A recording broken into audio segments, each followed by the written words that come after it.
Hello everyone! In this video, we are going to talk about one of the most important differences in Spanish, the difference between ser and estar. These two verbs can be confusing for English speakers since both of them mean to be, but they're used in different contexts in Spanish. So let's unravel this distinction together by starting with the conjugation of both verbs. Ser.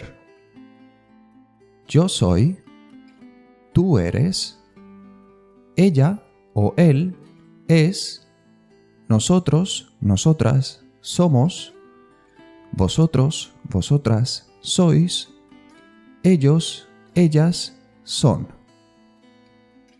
Estar.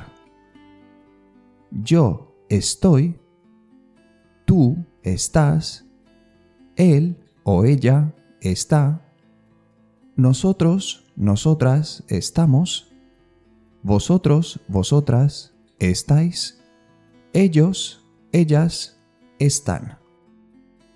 Ser is used to talk about permanent or inherent characteristics of a person, thing, or situation.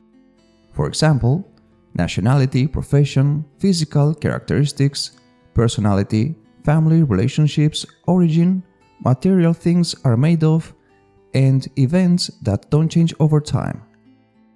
On the other hand, estar is used to talk about temporary or situational states, physical or emotional conditions, spatial locations, weather conditions, and civil states.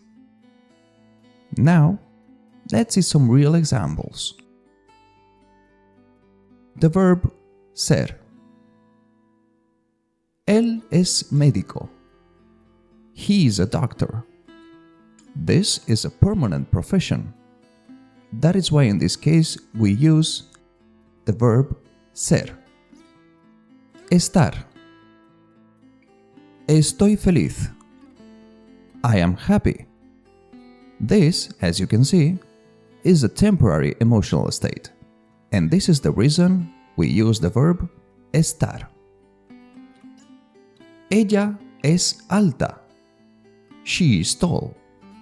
This is a permanent physical characteristic, so in this case, we use ser. Está lloviendo. It is raining.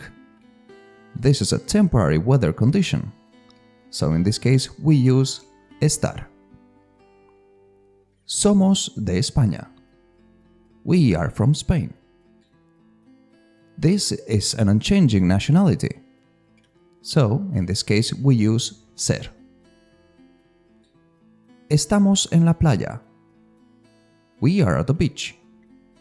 This is temporary spatial location, so given the explanation before, in this case we also use estar.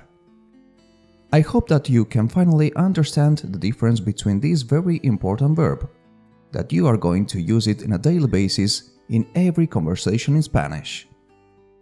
Now it's time for you to practice. See you in the next video, and thanks for watching.